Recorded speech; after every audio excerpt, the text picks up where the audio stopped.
you wanted the best, you've got the best podcast. The hottest podcast in the world.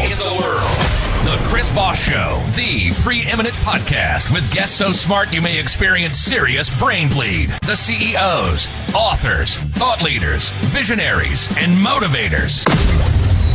Get ready. Strap yourself in. Keep your hands, arms, and legs inside the vehicle at all times, because you're about to go on a monster education roller coaster with your brain. Now, here's your host, Chris Voss. The Chris Voss here from thechrisvossshow.com. Well, ladies and gentlemen, there are ladies and that makes official. Welcome to the big show. For 16 years, 2,800 episodes of bringing one of the oldest podcasts still in existence at a handful of original ones. They keep dying off, sadly. The wonderful friends I have that are slowly leaving the podcasting business, one life at a time, I suppose is the one who put it. But so make sure you support the old pirate ship, because that's kind of what we are these days, I guess. Go to goodreads.com/Chris Voss, LinkedIn.com/Chris Voss, YouTube.com/Chris Voss, and Facebook.com/Chris Voss. Today we have an amazing young man on the show. We're going to be talking about his insightful journey in his book, and it is entitled Fight Ready, an MMA's coach. Or let me recut that, actually. Fight Ready, an MMA coach's guide to losing weight, getting strong, and kicking ass. Santino DeFranco joins us on the show. We're going to be talking about his thing. I love the title of the book there, because that's what we try to do every day, just kick ass every day. He is a Brazilian jiu-jitsu black belt, former professional mixed martial artist, and college English teacher who now trains fighters in various professional and amateur MMA organizations. You know, it'd be funnier if you ended that line with, he's a college English teacher, and now he teaches MSA fighters about adjectives and verbs. He's an MMA coach at both Siege MMA and Fight Ready MMA at the greater Phoenix area. Santino had the pleasure of training fighters such as two-time UFC champion Henry Cejudo, Tracy Cortez, Chan Sung Jung, Eric Anders, Kamuela Kirk, and others. As a fighter, he compiled a professional ring record of 13-4 over 10 years while competing in such promotions as UFC International Fight League, Bodog Fights, Rumble on the Rock, King of the Cage, Rage in the Cage, K1 Boxing, and others. Sounds like our Fridays around here at the Chris Voss Show. We start drinking. Santino also co-hosts a popular podcast, YouTube channel, MMA Breakdowns and Bets. Welcome to the show, Santino. How are you? I'm doing well, man. I need you to follow me around and give me intros everywhere I go. I have so many people that ask me to do that for them. Can you be there when I enter the room? Kind of, when the president is in the room, they have, the music that comes up and stuff. Yeah. Yeah. There's two things that I worry about. I'm scared. So in the main intro, it's like, guest so smart, your head will explode. I'm like, I'm not that guy. I don't know do we have another guest on here? Is there it's you. Person coming up? Certainly not me, that's for sure. And then you said a young man, and I'm like, man, I'm in my 40s now, so I don't know how young I am compared to some of these kids anymore. It's an old Carson trick. You butter the guest up, you make them feel good, and they give a great performance. I like it. I'm coming on every day. I've had people ask me, they're like, can I pay you to just go around and introduce me everywhere? I'm like, yeah, let me just show up in the morning. Every morning, I'm going to have my coffee. I'm going to get on with you 5 minutes, and then I'm going to start. Yeah, I'll be at the top of the stairs. Hear ye, dear family. Behold, your king is ascending the stairwell. Santi DeFranco, father of, I don't know how many kids you got if you got kids, but and a glorious husband and man of the hour, or I don't know, it's making up stuff. So I'm in. Any social media? You have a YouTube channel, I think. Yeah, I have a YouTube channel. So that is YouTube/Santino DeFranco 82. And he is just Santino DeFranco. And then Twitter, I'm kind of like you. Somebody stole my name. And this is like a long time ago. And there are not a lot of Santino DeFrancos out there. Yeah. So on Twitter, I am Tino DeFranco because Santino DeFranco was taken like 10 years ago, which is hard for me to believe. Yeah, we actually have a Twitter account under Chris Voss, but it got suspended. So I was friending too many people building a press list and like using the service. And they're like, you're doing it too often. Anyway. Yeah. We still have the Chris Voss Show on Twitter. So anyway, so give us a 30,000 overview, Santino, of what's inside your book. Somebody asked me to condense this in a sentence, and it took me a while. You can take a few if you want. I mean, I'll do it in one. I'm gonna one take this. I'm gonna do it live. We got 30 minutes here to kill. No, it really is the sports performance Bible, and that's the way that I look at it, because it really, I wrote it for people who are not fighters. All right, this is not for people who are in MMA. This is for everybody. And what I wanted people to do is it started out as a diet book, because in MMA, we lose. You look at the fighters on the scale, or in the ring, in the cage, and they're just sculpted. These physical specimens. Kamaru Usman at 170 pounds on title fight night, just as shredded as you could get. But little do people know, 24 hours beforehand, he was almost dead from literally as close to death as possible. Really? Hydration to make weight. Wow. So he probably lost, I'm just using him as an example, anywhere from 10 to 20 pounds of water weight the night before weigh-ins. That's a lot of pee. That's a lot. It's a lot of sweating.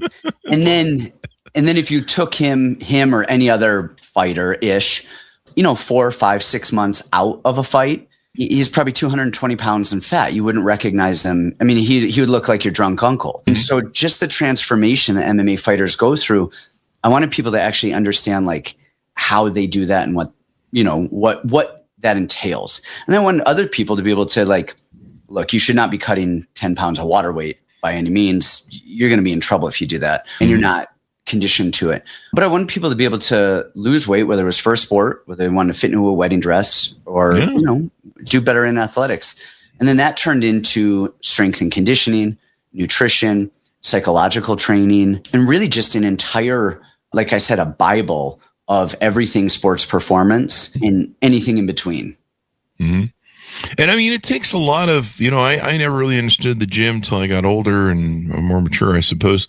But, it really is a battle within yourself as more so than anything else. It's a battle of discipline, hard work, lots of sweating, lots of lifting, and lots of shaping. And we'd all like to go on what's a good example? What's that cake place, the pie place? We'd all like to, go eat at all the nice cake and ice cream we can. But, you can't always air fryer very much. You gotta, do the discipline. And so it's really a shaping or a hewing of that warrior or that person inside you into an ultimate sort of machine, whether you're in MMA or whether you just want to get healthy. Yeah, it really comes down to consistency. That's what people think. It's the tortoise and the hare. The hare sprinted, he got, too tired, and the tortoise walked right by him. And it's consistency over time. And it's just like interest in your stock portfolio. Time is the major factor. And that's what people have the hardest time with, is they can work really hard for a short period of time. They can work intermittently. They cannot work somewhat relatively hard for a long period of time. And that's where people lose. That's where people lose the weight battle. That's where people lose the technique battle. It's where they lose the school battle, the job battle. Anybody can do anything for a day, a week, a month. But consistency is the key. And it really doesn't matter what it is. If you're an elite level athlete, if you're Tom Brady, he's not doing stuff twice a year. It's all the time, all day, day in, day out. He's just going. Yeah. And some days aren't going to be, every day is not going to be a world record day. Every day isn't this high level. It's just keep going, keep going, keep going. I always equate it to grades in school. Remember, you're in high school and you missed a bunch of days and you've got zeros. All right. If you have 20 assignments and you have zeros, those are days that you didn't do anything versus a 1. You put a 1 in that column, or a 10 or a 50, in a high school, of course, probably 1 out of 10, 1 out of 100, put a 50% effort in on that. And if you change all of those zeros to 30s, 40s, 50s, oh my gosh, your GPA is going to go way up. Your grade is going to go way up. Or all of the results and everything that you do in life, everything is going to go way up if you're just consistent. Stop trying to be a hero. Try to be consistent. Be consistent. I wrote about this the other day on Facebook. I'm not the greatest at everything I do. We're not the greatest podcast. I'm not, I built a great podcast over 16 years, but we're not spectacular. And it helps, a lot of the business has been soaked up by stars that come into the business and people that have huge profiles, on movie, TVs and things, radio or music. But, we have a consistent drive. And I was mentioning it's like the tortoise and the hare story. And, people ask me, what makes you successful? Show up every day, do the work. And that's, what do they say about showing up? 90% of success is showing up or something like that. Yep. Because you can't really be successful if you don't show up and get out, you sit in bed all day. Your first chapter starts with be delusional. Now, I mean a lot of that on Twitter these days. What does be delusional mean? Tell us about that and why it launches with your book. You've got, I look at it as, I describe it as two forms of delusion, a long-term delusion and then a short-term delusion. And a long-term delusion is I'm going to be the champion of the world. I'm going to be president. I'm going to be a billionaire. These are delusions that are long-term, big goals. Yeah. And we have to be that way because remember, most people aren't spectacular. We're not amazing because there's a bell curve for a reason. There's literally a law of averages that says none of us are going to be spectacular. And so if we all have the idea that we're not spectacular and that we are average and then we're not going to do anything, then we're going to fall right into the middle of that average. And I bet you if you took all of the people that were delusional and thought they were going to be very successful world champions, not all of them are going to be world champions. But I bet you if you took all of the world champions and all of the billionaires and all of the successful people in life, they are all delusional. They all said, I'm going to go be president. There's only 45 other people besides you that have done that. So your odds are pretty low until you become president, until you become world champion, until you actually do anything. We're all delusional, but you need that. You have to have dreams or else you're going to fail to nothing. Yeah. And then, what's that saying? Shoot for the stars, you might land on the moon. And then, the other thing about being delusional is we all have to reach our own personal ceiling. Not all of us are Mensa members. Not all of us are physical specimens. Not all of us are good looking. Not all of us are intelligent, articulate, whatever, good at math. But we still have to reach our own personal best. It's all going to be different. You can't gauge your best against somebody else's best. That's not fair. It's who's faster, the shark or the cheetah? Are we in water or are we on land? But you have to push to your own best effort. Then, so that's what I call long-term delusions. Short-term delusions are something different. Short-term delusions keep you from a setback, changing your mind frame that you're going to be a world champion. Because I look at it in the wrestling room, okay? In basketball, because I don't know how much regular listeners would really understand wrestling or wrestling terminology, but basketball. So you and I are playing a pickup game, right? And you beat me 10-0. And I can't say, it wouldn't even be a game, actually. It'd be a score, all right? Like you score on me. I can't say, oh, Chris scored on me because he's better. Because the second I acknowledge that you're better than me, I've lost. I can't do it. I have to make excuses. I have to say, oh, Chris just beat me because I rolled my ankle. And then I go again. And then, okay, you score on me again.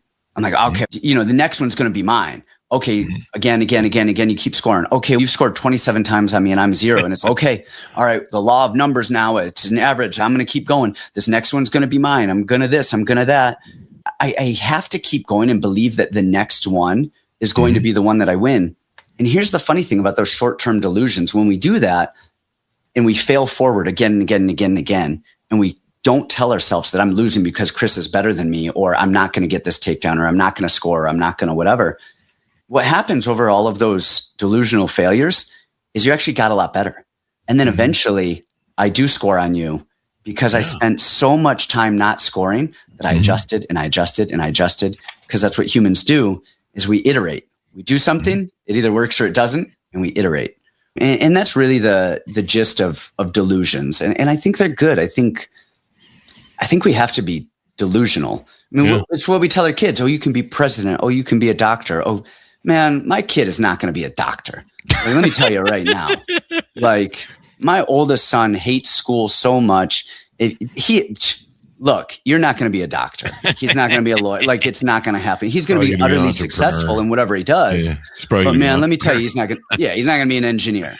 And so, but we tell kids that. And then the second they get a little bit older and they're in high school, we're like, what are you going to do? What are you going to, now you have to be logical. You have to be pragmatic. Real. Yeah. We take away the dreams, but without dreams, there really are no real true inventions. Yeah, you bring up a good point. You mentioned Tom Brady earlier, and I was trying to, so there's lots of examples of Steve Jobs trying to build the iPhone. The delusion there. Oh yeah, we're going to save Apple and we're going to make it a great company again when he took it back over. Tom Brady, the example I believe was the Falcons. It was the game where they were down. They were just getting obliterated in the Super Bowl, and they were massively down in the bottom half, and logic dictated that no team had ever come back from that depth of a loss ever. And yet he was delusional on the sidelines, I think, if I'm using your terminology correctly, pumping up his team here. We can come back. We can make this happen. And instead of them all going, no, the rules are the logic. The rules say we can't come back. They did it. And, even the other team was like, man, they're not going to pull this off. We'll just, whatever, man. It was kind of like rope-a-dope at that point. They'd fried him out on offense where they run all over the field. And they came back, and, it was a hell of a story. And that was the moment that I just gave up my hate of Tom Brady for stealing the Super Bowl for the Tuck rule, the Raiders. And I had to say, okay, the man's the GOAT. I get, that was something extraordinary. Thank God he's trying to help us now, but I don't think we're helpable. That's a different logic. Yeah. Owner's the problem. Anyway, It's tough being a Raiders fan these days. You can imagine. Oh, yeah. We just got another number one pick, and I'm just sitting around waiting for him to fuck it up. Give him $100 million in a 10-year contract. How about that?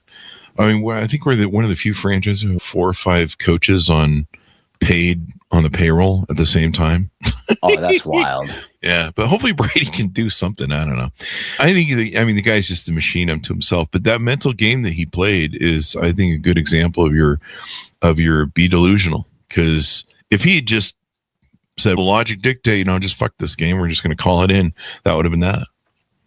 Yeah, you have to. Think it's optimism. It's who is it? Was it Henry Ford, Carnegie? Whether you think you can or you can't, you're right. You're right. I forget who that quote is. Might have been Carnegie. I'll pull it as we go. Might have been, but. Or who's the guy from Think and Grow Rich, Napoleon Hill? Oh yeah, I actually just heard some people talking about that, and it turns out he was a complete scammer.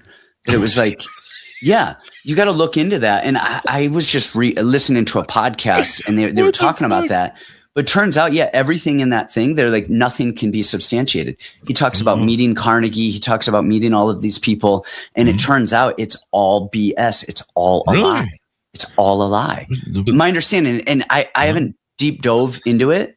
For this I'll look into it. Yeah, you've got to. It's wild. I never checked any of it. I just read the book and went, okay, now I'll be rich. I saw it. Yeah, now you have everything you need. Now, I'm not saying that information is wrong. Yeah. But the messenger isn't necessarily a reliable narrator. Yeah. There was one part of the book that I kind of was wondering about where he's don't have sex. It preserves your energy and your inspiration or something like that. I'm like, yeah, you're going to lose me there. Yeah. Yeah. I was 20 when I read that. And I was like, nah, I don't know about that part. I'm older. I get it. I'm like, maybe he was 58 when he wrote that. Cause I'm at that point now. I'm just tired. Yeah. I'm tired. When the woman wants me to throw around the room, I'm just like, how about just a sandwich? I'd be fine with that. And I can sit here and my hips won't hurt. My knees won't hurt. Anyway, so you've got the book sectioned off in several different areas. There is the first section, which we've kind of been talking about. And it's part 1, what is your fight or what's your fight? The part 2, strength and conditioning. And then there's part 3, abs are made in the kitchen. And part 4, hit the ground running.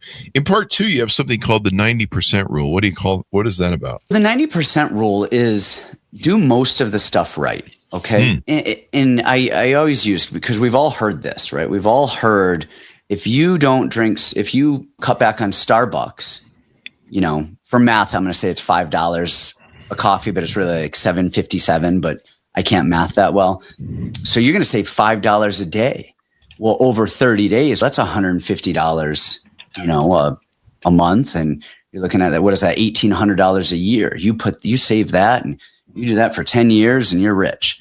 And we hear that cut down on Starbucks, cut down on these little things, cut down on stuff. And I think, well, when you're telling that person to cut down on Starbucks and they're going to, save $150 a month, but their mortgage is $12,000 a month, it's like, we're probably tackling the wrong thing. The elephant in the room is not the $150 a month Starbucks bill.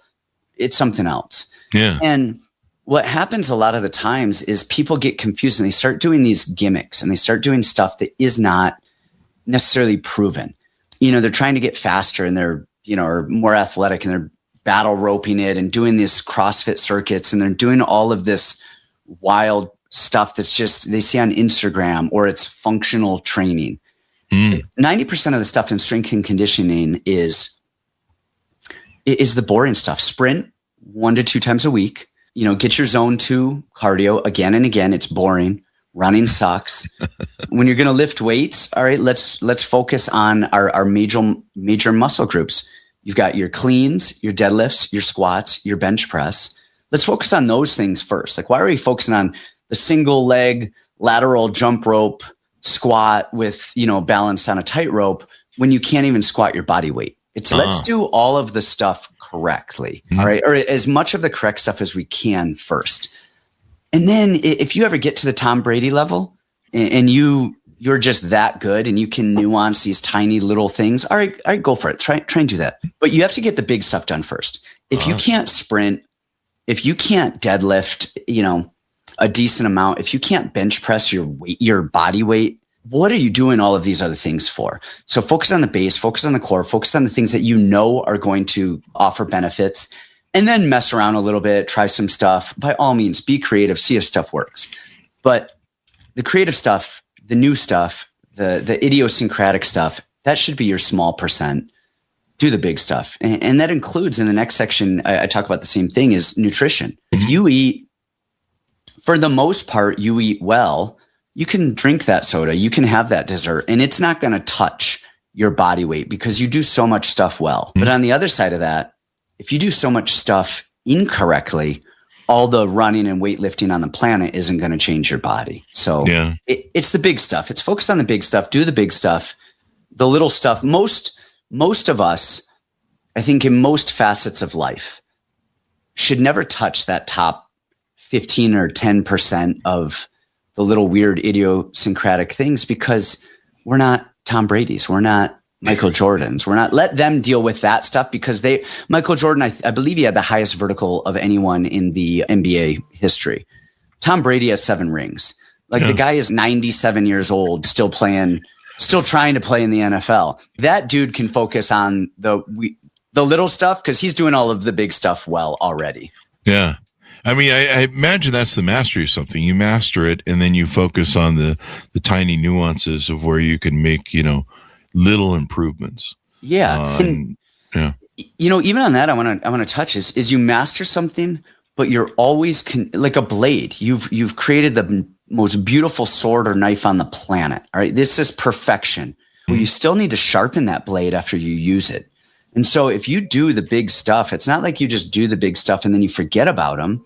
It's you do the big stuff consistently. And then even when you're at Tom Brady's level, all right, Michael Jordan's level, Kamaru Usman in the UFC, level, you're still squatting, you're still sprinting, you're still doing that 90% stuff. But then you also try a little bit of the other stuff. It's don't get rid of it just because you're good. Those greats continue to do those basic fundamental 90% things. And then, they also add into that higher level.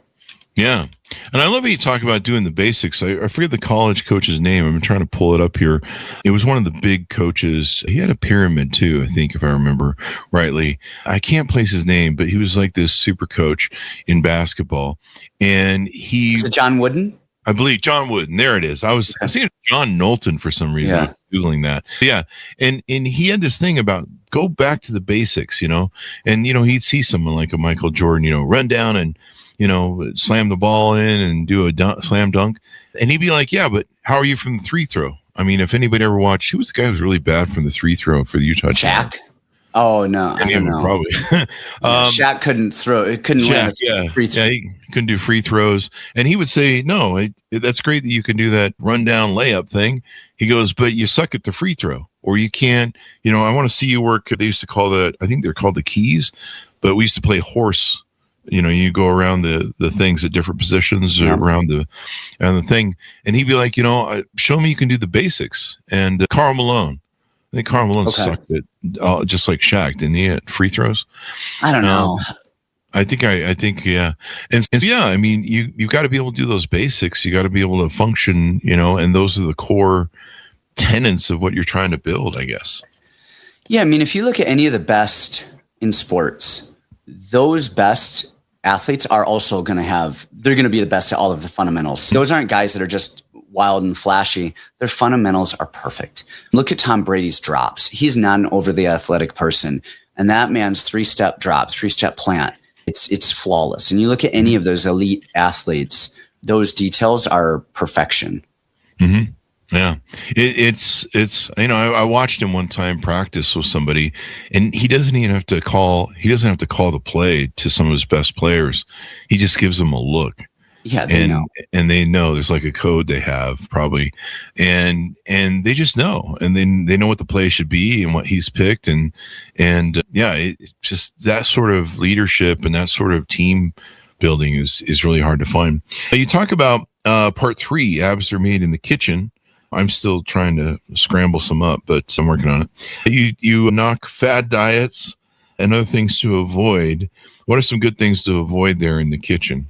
Anything that's not sustainable. So in terms of fad diets, like keto type stuff, no carbs, that's not something you can do long-term and be healthy and functional.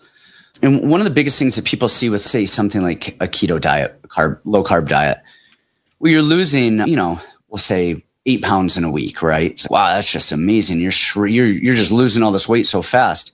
I hate to break it to you. You're losing glycogen stores. You're losing the glycogen stores. And remember, for every gram of glycogen, it's going to store about 3 to 3.5 grams of water. So that weight is your carb fuel source, for lack of a better term, and then water weight that is attached to it. And so people think this big drop is fat. It's not. It's glycogen and water.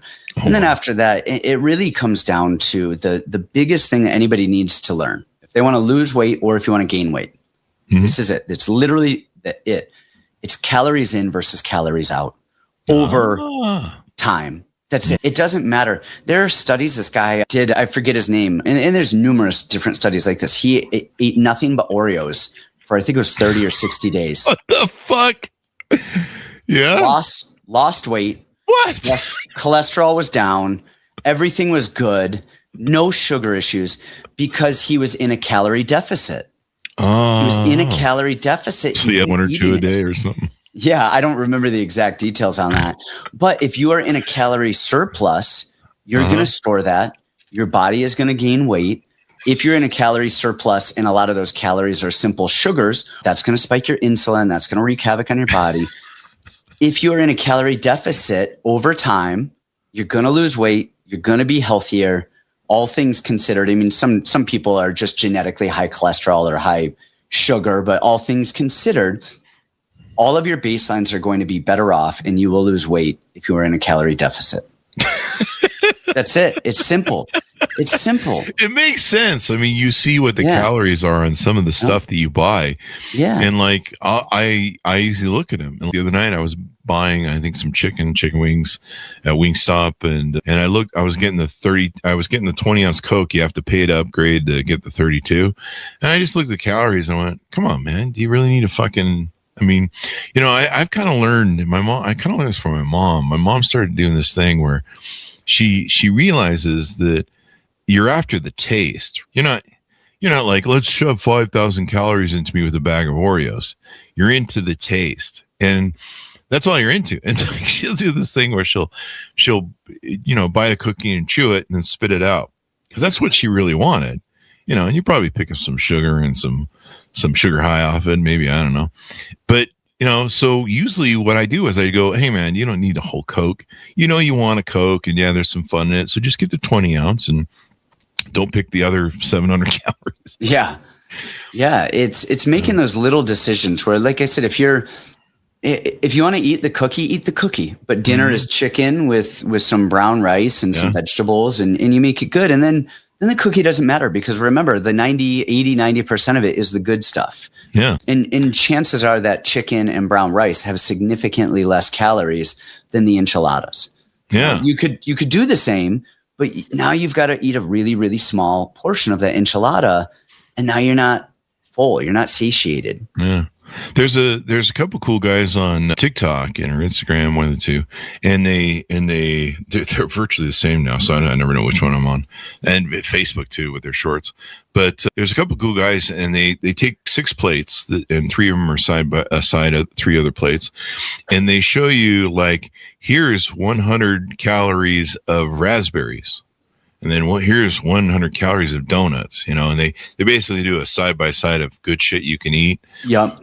Here's a pile of lettuce and great vegetables. There's 100 calories, and they're huge. They would fill up your stomach, which is a great way to make sure you don't feel hungry. And the huge pile of salad, and then here's 100 calories of this, and it's 1 cookie. If you're familiar with crumble cookies, I've been visiting Utah, and they have these crumble cookie companies up here. It's like 2,500 calories. It's 1 day of your caloric diet, I guess it's determined as healthy, is in 1 cookie. That's wild. And there's probably people that are buying 2 or 3 of them. But yeah, this is crazy. The Oreo diet refers to a 16-day self-experiment by a researcher, not a recommended health plan, where he consumed 12 Oreo cookies daily while on a strict ketogenic diet, and he dropped LDL cholesterol significantly, 71% reduced in LDL. But proof in the pudding. Yeah, and it's not like that's an extreme. He did that to prove a point. Like, it doesn't matter what you're putting in; it matters how much you're putting in. Yeah, nobody should do that. But here's the thing: that people can cheat, but you can cheat the system a little bit. Now, it's still calories in versus calories out, but the more you work out, that offsets your caloric intake. And so if you need to be on a 500 calorie and calories in versus calories out, it's there's about 3,500 calories to a pound. So you want to lose a pound. Okay. So you have to lose 3,500 calories. All right. You want to lose that for math in 35 days. Okay. Now you have to be in a calorie deficit of 100 calories a day over 35 days. And that's pretty much the way where you'll end up at. But now what if you run for 30 minutes? All right. And now you've burned 212 calories. Now you could that alone should take away that 1 pound over X amount of days just based on calories.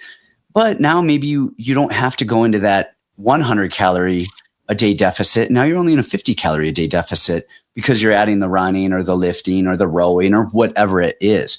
And so everything doesn't have to be 100% diet, 100% exercise. They help each other. They work, together in that calorie expenditure versus calorie deficit, calorie intake. I can't imagine how gross it would be after like day 5 of eating 12 Oreos a day. Oh my gosh. You would probably a great way to get over Oreos, right? You never eat them again. You probably never eat a cookie again after that. That's a pain. For the record, I'm not recommending Oreos, guys. I'm not recommending Oreos. But it's a specific example. It's a great sample, yeah. Now, in the 4th function of your book, you have hit the ground running, and you have some sample diets and training programs, sample 12-week training camp, a sample full plan for 8 weeks, 4 weeks, and the weight cut. Tell us about some of that, if you would. It's kind of a plug and play situation. So I gave a very generic, what I've noticed a lot of books, they're just so vague. They don't actually, they give you a little bit of information, not even information. They give you an anecdote, but then they don't give you any information about that anecdote or how to use it or how to input it or anything.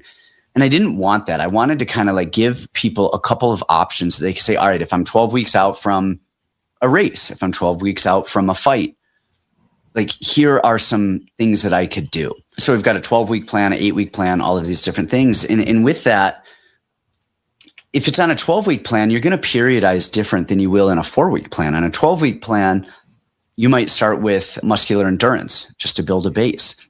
Then you're going to go into your strength in terms of just weightlifting. Then you're going to go into your strength phase, where that's going to be a little bit higher rep and a little bit more taxing on your body. And then the final phase is going to be a speed and a power phase, which is going to be higher weight, very low reps, because we don't want to, if you've heard of the term DOMS, it's delayed onset muscle soreness. We don't want to be sore really close to competitions, because as we get closer to competitions, our in-sport training ramps way up. So you can't be up here in on the track, in the basketball court, on the, in the fighting realm, in redlining yourself in all of these sport specific areas, and then redlining yourself in the weight room, and then redlining yourself on, in your cardio.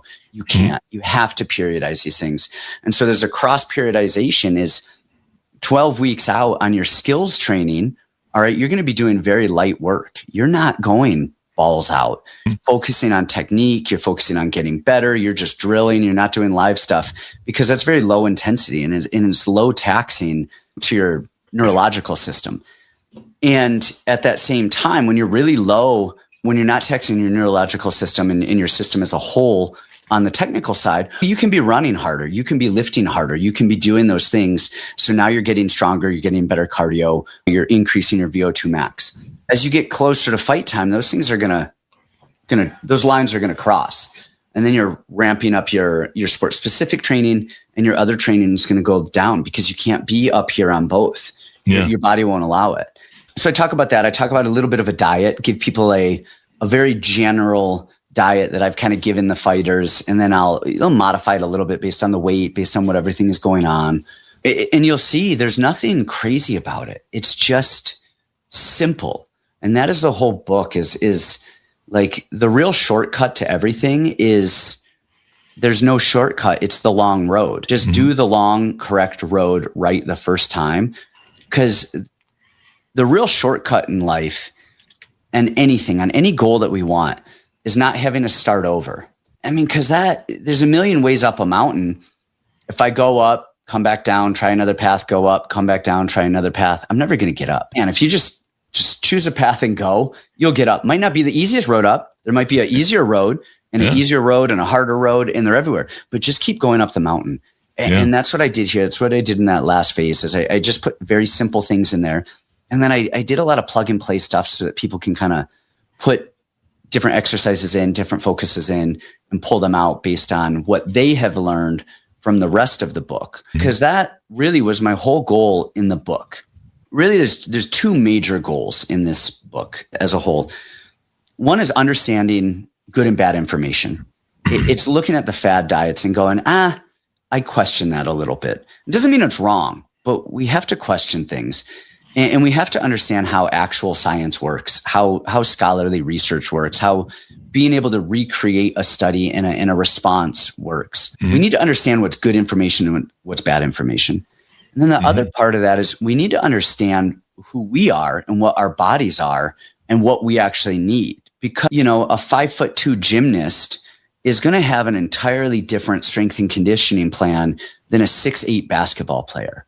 And if we treat them the same, they're not going to neither of them are going to have good results. And so you have to be able to understand what you actually need.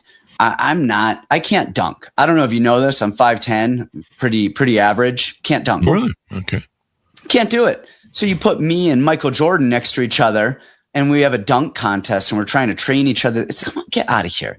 Like, John Stockton and Michael Jordan are on the court together, and John Stockton's a guy running around the perimeter shooting threes because he's not the athletic guy. And we have to understand what we need to improve on and what we can improve on, and what our strengths are and what our weaknesses are. And if we understand that about us, all right, if we understand what we actually need and who we are, and am I an explosive guy or, slow twitch, long distance guy? If I understand me, and then I understand how to disseminate information, whether it's good or bad, Then I can take anything and kind of go, this makes sense. I can build a plan. But if I don't know who I am, I don't know my goals, I don't even understand my body.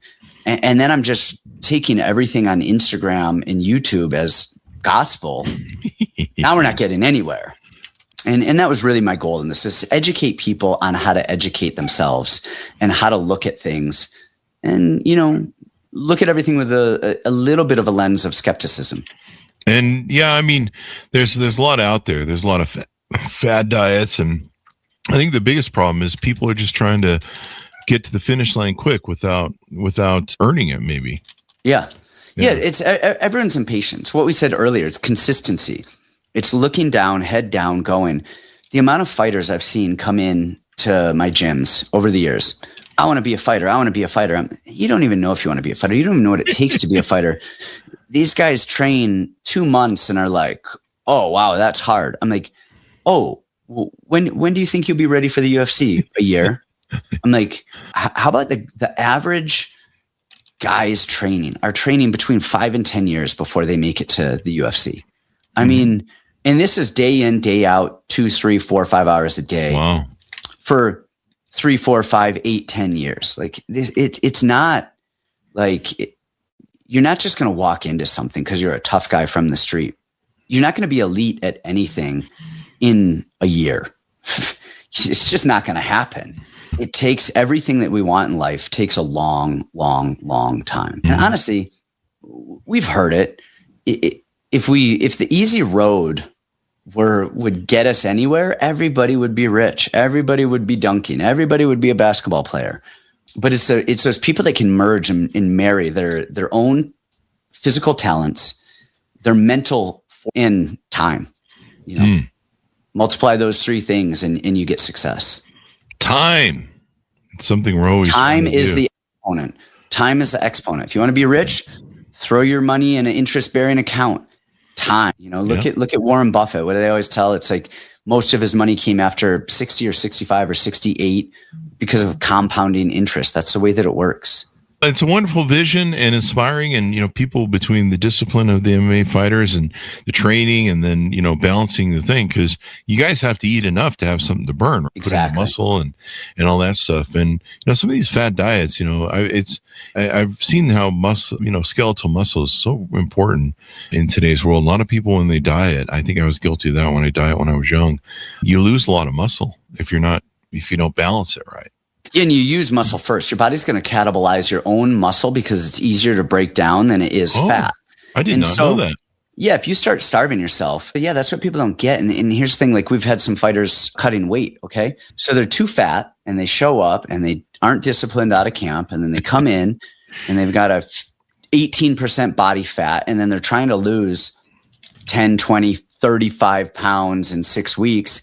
And then it comes down to the water weight situation, right? The last 10 days. Now we're talking about cutting water weight, and we do not everybody, but most people are going no carbs because that's glycogen is going to dump, the water is going to dump. We're good. Then what happens is people foolishly will starve themselves. And so now what happens is your body's actually going to lose muscle composition before fat composition. So now, if anything, you're actually going to gain fat body percentage. You're not gaining fat, but the percentage of your fat is going to be higher relative to your muscle because you're actually losing muscle. And you can't pull water from fat. You can pull water from muscle. So you want to be eating, and you want to be eating enough calories that your body doesn't go in a catabolic state and start to pull from itself so that you're still burning fat, because you have to be burning the fat. If you just starve yourself, you're going to lose muscle first, and then the fat will follow. Yeah. Yeah. So as we go out, give people your final pitch out to order up your book and where they can find you on social media, the internet. Yeah, first of all, I just want to say thanks a lot for coming in, and for anybody interested in the book. It really is it's the sports performance Bible, but it's the performance Bible. If you're a weekend warrior, if you're a high school athlete, if you're an athlete's parent, if you're a professional athlete, or just somebody who wants to learn about sports and nutrition, and a lot of the stuff is even, relative in business and in life as well. I think the book can really benefit a lot of people. And I wanted to give people useful information that wasn't snake oil and stuff that I've used, because I've seen too many snake oil salesmen. You guys find me on Twitter at Tino DeFranco, which I'm not on often, let's be honest, but I am on Instagram a lot more at Santino DeFranco. And my podcast is YouTube /Santino DeFranco 82. And always feel free to DM me. I love hearing from people asking questions. And, it's fun helping people get information, regardless of the information. I like helping people get information. And change their lives, improve the quality of their lives. You're not giving us, other than the cookie diet, the Oreo diet. That's so funny that I can't believe somebody did that. But it speaks to how important those calories are and what you're putting in your pie hole every day. A lot of times I'm like, I'm tempted to go to McDonald's, and I'm like, think of the calories, Chris. Think of the calories. And I'm like, yeah. And I'm always surprised too. Like, you'll see the calorie thing on the menu board of any fast food place, and you're just like, holy crap, how many calories are in that Coke again? Yeah, maybe I should skip the Coke. And I usually eat a bit of the fries and maybe half of a meal, and then I toss it. I kind of have this weird habit. I do that when I go even fine dining. I don't toss it. I usually bring half the steak home. But I kind of have this habit of just eating half of whatever I'm doing and then putting off the rest till later. I don't know. Yeah, it's portion control. You know, and that's the hardest part. It's a lot easier for people to skip meals than it is for people to only eat a small amount during a meal. That's why we see a lot of these people doing this intermittent fasting, and there's a lot of mixed results on what it does to hormones. But really, in terms of weight loss, it's really just calories in versus calories out. You skip a meal, you skipped 500, 1,000 calories, depending on the meal and what you're going to eat. Over time, now you're in a calorie deficit. Thank you very much for coming on. We really appreciate it. I appreciate you having me on. Thanks a lot, Chris. Thank you. Wonderful discussion. And the title of his book is called Fight Ready, an MMA's, I did it again, Fight Ready, an MMA Coach's Guide to Losing Weight, Getting Strong, and Kicking Ass by Santino DeFranco. You can pick this up. It's going to be released on May 19th. I'm still in March. That's the problem. Yep. May 19th, 2026. So be sure to pre-order it now so you can be one of the first people to read it there. And, such a great way to deal with your food and your body and everything else. Treat your body like a temple, folks. Get rid of all the other garbage. Don't do it. Thanks so much for tuning in. Go to goodreads.com/Chris Voss, LinkedIn.com/Chris Voss, YouTube.com/Chris Voss, and Facebook.com/Chris Voss. Be good to each other. Stay safe. We'll see you next time.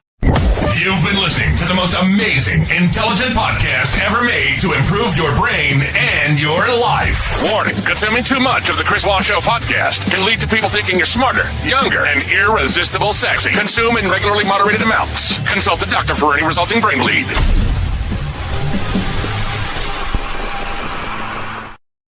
All right, Santino, great show. Wonderful job.